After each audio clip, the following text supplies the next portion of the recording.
Good evening, I'm Destiny Patterson. Thanks for watching our weekend edition of KSLA News 12. Now tonight we have multiple shootings to make you aware of. We'll start off with a fatal shooting that happened on East Gregg Street near Alexander Avenue this afternoon. According to police, a teenage girl and a male occupant were inside of a house when the male started displaying a firearm. Police say one shot was fired and the girl was hit in her right cheek. She was taken to Oshner, where she was pronounced dead. We've also learned the name of a woman found shot to death in her car just before 1 o'clock this morning. She's 23-year-old Zanashia Fielding. She apparently crashed at the intersection of Corbett Street and Mansfield Road. She was pronounced dead at the scene by first responders. Police do not have any suspect information at this time, but they are looking for a white four-door vehicle.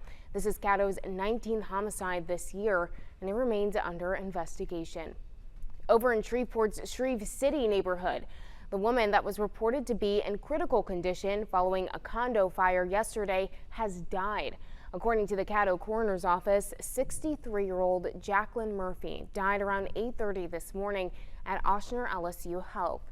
Shreveport fire crews pulled Murphy from a burning condo yesterday morning during their search and rescue efforts. It happened in the 3500 block of East Lake Drive in the Eastwood on the Bayou community. Crews are still investigating what may have caused that fire.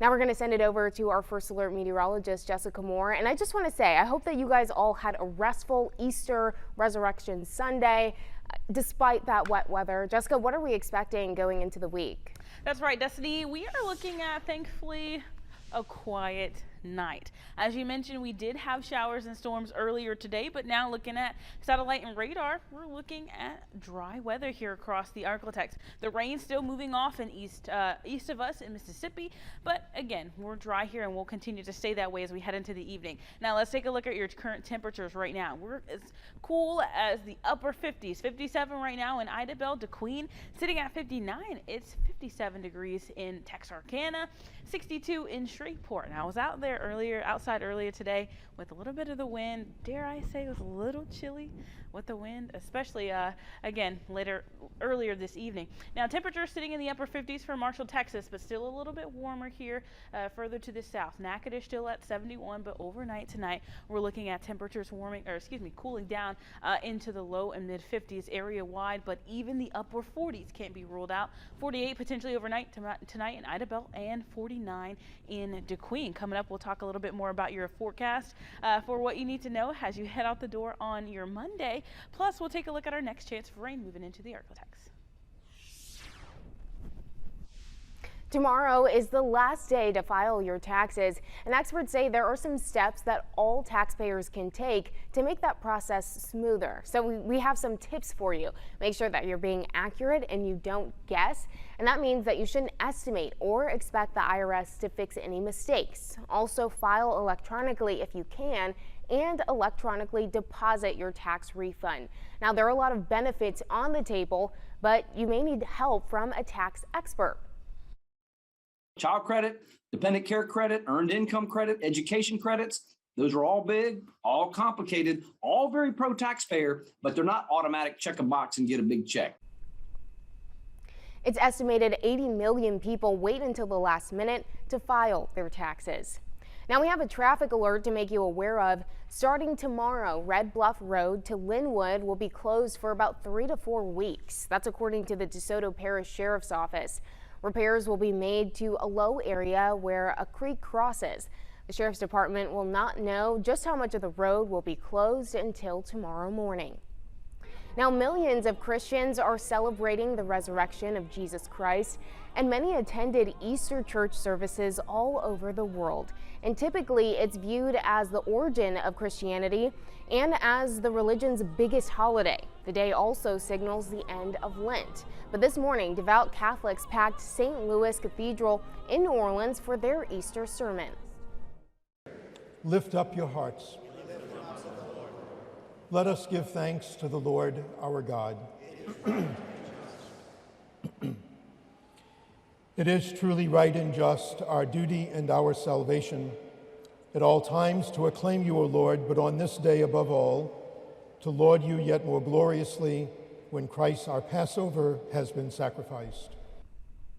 After that 11 a.m. Mass, the Archbishop held an Easter egg hunt for families in the garden outside. Now, it's also important to note that for many Christians, this weekend marks the first time in 3 years that they've gathered in person for Easter Sunday. As Lilia Luciano tells us, she tells us how many are celebrating the holiday across the country. Worshippers sang shoulder to shoulder at New York City's Holy Trinity Lutheran Church. Being together for Easter gives me a lot of hope. As millions of Christians celebrate Easter Sunday at in-person services, many for the first time since 2019, before the pandemic. It was really nice. It was nice to be with everybody amongst the people and receive the message and just be together as a community. For others, it's a return to old family traditions. I'm going to collect 70 eggs. Easter bunny egg drops, animal blessings, In the name of the Father, and parades, including New York City's Bonnet Festival, showcasing elaborate outfits. In Chicago, hope is rising from the ashes. The building fell down, but we're still standing. The faithful celebrating Easter at a funeral home after a massive fire on Good Friday nearly destroyed the historic Antioch Missionary Baptist Church. He is risen. In Southwest Texas, prayers on the pile of rubble where a Salado church once stood. Days earlier, a tornado flattened it. And in Los Angeles, crowds gathered at churches, at brunch, and later packed the airports as many start returning home during the spring break travel rush. Well, it is a relaxing, even fun Easter Sunday today. Don't forget, tomorrow millions of students return to school, and for most people in the U.S., it's tax day. Lilia Luciano, CBS News, West Hollywood. Now, a hot topic this Easter weekend for a lot of us, the price of crawfish. You may have noticed that mud bugs were a little bit more expensive than usual. Take a look at this line of people waiting for crawfish right here in Shreveport. Easter is one of the most popular days for crawfish boils, but crawfish season is still going strong. Experts tell us the further into the season that we go, the cheaper that crawfish will get. The crawfish outlook for the rest of the year we think is going to be real good. The spillway crawfish are going to be coming in, although we are getting some now, and they're telling us the supplies are going to be good after Easter. Of course, you know, after Easter the price goes down also. This weekend is one of the biggest of the year for crawfish sales. Now, yesterday, the mother of Devon Myers, Tasha Myers, launched her nonprofit in honor of her son. It's called Friends of Devon. And today she hosted an Easter egg hunt for family and friends to not only celebrate, but to also keep their family tradition going. Seniors First Executive Director Francine Brown is partnering with Tasha, and Brown talked with KSLA about the importance of that event. The event is very important because, of course, you know, yesterday was our kickoff, but it was actually, you know, our way of forming the group and being able to count the numbers and see who wanted to be a part of it. So today is just a big thank you for the community and their support. The next event is a basketball game on April 23rd. You can log on to our KSLA app to find out more details. Now, the United Way of Northwest Louisiana's Day of Caring is making a return. It's going to take place at the Bossier City Civic Center on Thursday, April 28th, and volunteers will work together to create hurricane evacuee essential need bags for future hurricane evacuees. There will be an after party with games and raffles following that event as well. So if you're interested in participating, the deadline to register is tomorrow, so act fast. Coming up next, right after the break, we'll take a closer look at what you need to know as you head out the door on Monday, and another chance for rain moving into the Arklatex. Those details up next.